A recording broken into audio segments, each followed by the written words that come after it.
जय हिंद, जय Bharat and welcome to def talks. This is Aditya Chin. जिस तरह से इजराइल ने ईरान के ऊपर हमला किया था पिछले हफ्ते, उस टाइम पे मैंने आपको बोला था कि कहीं ना कहीं कुछ ना कुछ एक फिक्स मैच की तरफ दिखता है। ईरान ने ऑब्वियसली उसको एक अपनी इज्जत बचाने के लिए एक हार्ड स्टैंड लेना पड़ेगा, और वो मैंने उस टाइम पे भी बोला था, और कहीं ना कहीं वो ऐसा दिखता है कि भाई एक हार्ड स्टैंड लेने की कोशिश की जा रही है। उसमें जाने से पहले मैं आपको थोड़ा हिजबुल्लाह के बारे में बताता हूँ। ऑब्वियसली वो झगड़ा जो है ग्राउंड पे, जो लड़ाई है ग्राउंड पे, वो तो चली रही है, और हिजबुल्लाह की तरफ से नसरल्लाह के जो डेप्यूटी थे नईम कासिम को एक उस ऑर्गेनाइजेशन के नए सेक्रेटरी जनरल के ऊपर अपॉइंट कर लिया गया है। तो काफी जोक मैं इसलिए हंस रहा हूँ क्योंकि काफी जोक बनाया जा रहा है कि भाई वो कितना टाइम बचेगा, कितना टाइम सेक्रेटरी जनरल रहेगा। एज अ मैटर फैक्ट ये रिपोर्ट्स भी आई हैं कि वो इतना डरा हुआ है कि वो डर डर बोल के भाग भूग के ईरान पे भी जाके बैठा हुआ है। अब देखते हैं, इसके बारे में कोई कंफर्मेशन नहीं है, लेकिन काफी हद तक इसके बारे में कुछ जोक्स भी चले थे। लेकिन ईरान ने एक अभी स्टेटमेंट दिया है। ईरान ने ये स्टेटमेंट दिया है कि साहब ये जो आपने अटैक करा है, हम इसके ऊपर एक रिप्रेजल करेंगे, और बिटर और अनइमेजिनेबल कॉन्सिक्वेंसेस इसराइल को झेलने पड़ेंगे।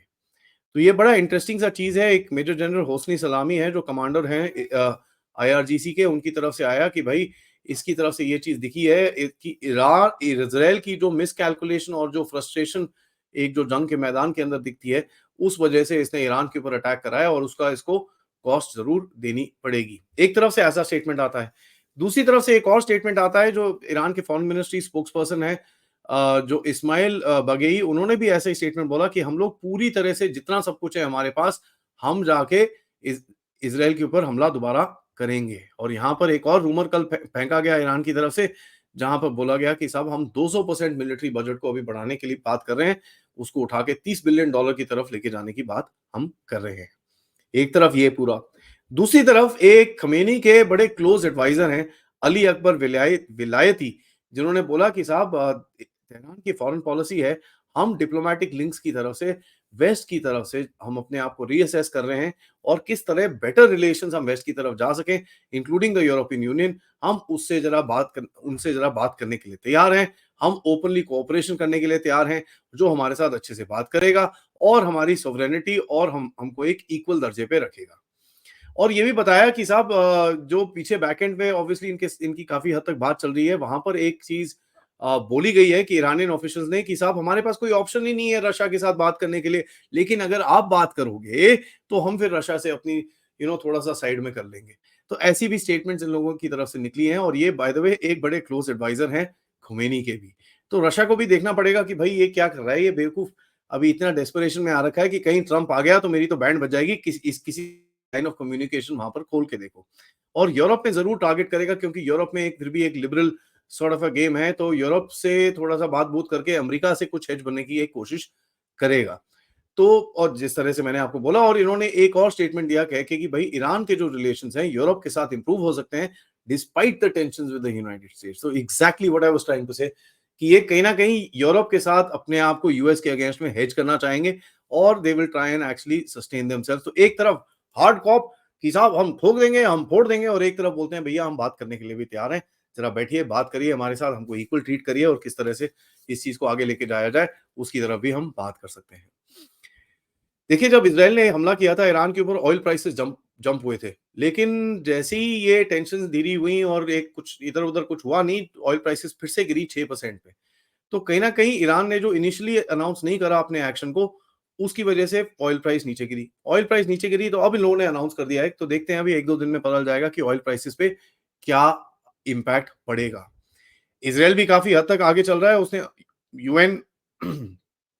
अनरा जो इनकी ऑर्गेनाइजेशन है, जो वहां पर वेलफेयर और ये सब करने की अलेजिडली काम करती है, उसको बैन कर दिया है। उन्होंने बोला कि साहब आप पैलेस्टीन की जो दो टेरिटरीज हैं, सो कॉल्ड वेस्ट बैंक और गाजा के अंदर आप काम नहीं कर सकते, और आप वहां से जल्दी जल्दी निकल जाइए, कोई इतना आपकी जरूरत ही नहीं है, आप भागिए यहाँ से, क्योंकि आप लोग बैठ के टेररिस्ट को अबेट करते हो, और आप एज अ मैटर फैक्ट उनको प्रोटेक्ट भी कर रहे हो।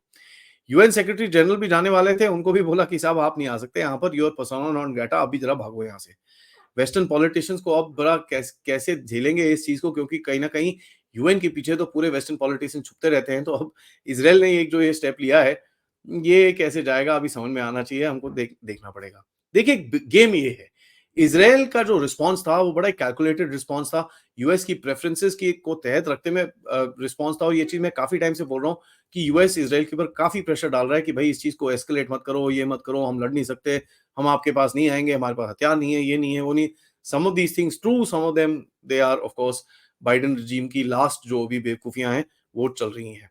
और ये देखिए आपको समझ में आएगा ये जिस तरह का रिस्ट्रेन्ड एक अप्रोच इज़राइल का है, वो कहीं न कहीं ईरान और यूएस को एक एक तहत में लाके देगा और जो उनकी बैक एंड कम्युनिकेशन है, कहीं न कहीं उसको उसको बढ़ावा देगा क्योंकि ईरान भी एक स्ट्रॉन्ग स्टेप से आगे आएगा, बोलेगा मैं ठोक दूँगा, मैं ये कर दूँगा। यूएस बोलेगा नहीं, नहीं ठहर जा, मैंने भी देखो उसको कम बोला है। तो कहीं न कहीं एक कुछ एडजस्टमेंट की बात दिखती है कि कहीं यूएस कुछ न कुछ एक एडजस्टमेंट करके इस चीज़ को टालना चाहता है क्योंकि उसको ये चीज़ पता है कि अगर कुछ हो और इज़राइल ने बड़ा जवाब दिया, तो वहाँ पर ट्रंप के जो इलेक्शन के ऊपर काफ़ी हद तक एक चीज़ दिखेगी और ट्रंप को काफ़ी एक उस चीज़ से फ़ायदा होगा। तो ईरान भी कहीं न कहीं थोड़ा-सा अवॉइड कर रहा है कि भई किसी तरह से डायरेक्ट कॉन्फ्रंटेशन ना जाए क्योंकि उसको पता है ट्रंप आ गया, तो उसके ऊपर पूरी तरह से सैंक्शन लगेंगे जिस तरह से पहले लगे थे और उसका डब्बा-गुल हो जाएगा। सो दोनों तरफ से एक बोलते हैं ना कंबाइंड एफर्ट है कि भई किसी तरह से जियोपॉलिटिक्स के चक्कर में ट्रंप को ना लाया जाए। लेकिन जो ये एक स्ट्राइक करी इज़राइल ने, ये बड़ा इंटरेस्टिंग है क्योंकि इन्होंने ईरानियन एयर स्पेस को ब्रीच करा कि नहीं करा ये पता नहीं, बट लॉन्ग रेंज स्ट्राइक मारी है ऑ off from the aircraft via precision missiles जो काफ़ी हद तक ईरान इंटरसेप्ट ऑब्वियसली नहीं कर पाया। ये देखिए दोनों जगह में आपको चीज़ें दिखेंगी कि भई इज़राइल भी जो जो है इज़राइल के ऊपर जब अटैक हुआ था, वो भी इंटरसेप्ट नहीं कर पाया कई चीज़ों को, ईरान के ऊपर भी जो अटैक हुआ था, वो भी इंटरसेप्ट नहीं कर पाया चीज़ों को। तो आपको ये चीज़ समझ में आनी चाहिए कि भई दोनों को भी समझ में आता है कि एक वल्नरेबिलिटी दोनों की है, जो दोनों एक्सप्लॉइट कर सकते हैं, जिससे दोनों को डैमेज होगा। तो समवेयर डाउन द लाइन जब कोई ऐसी सिचुएशन आती है, अगर कोई बावला हो ना हो, अब कोई भरोसा नहीं कौन बावला होता है इस पूरे गेम में, बट अगर कोई बेवकूफ़ी ना करे तो कहीं न कहीं ये चीज़ थोड़ी डीएस्केलेट होनी चाहिए। But you never know, these guys have been at it for a long time and कहीं न कहीं एक फ्रस्ट्रेशन लेवल भी दोनों कंट्रीज़ के अंदर बिल्डअप हो रहा है क्योंकि कोई भी पीछे हटने को राज़ी नहीं है। तो जब कहीं न कहीं एक फिक्स मैच की तरफ जाते हैं, जो मर्ज़ी कर लीजिए, वो एक सिचुएशन थोड़ी यू नो थोड़ी डाउन प्ले हो जाती है, लेकिन ऑब्वियसली जो एक अंदर रिज़ेंटमेंट रहती है, वो तो ऑब्वियसली आगे जाती है।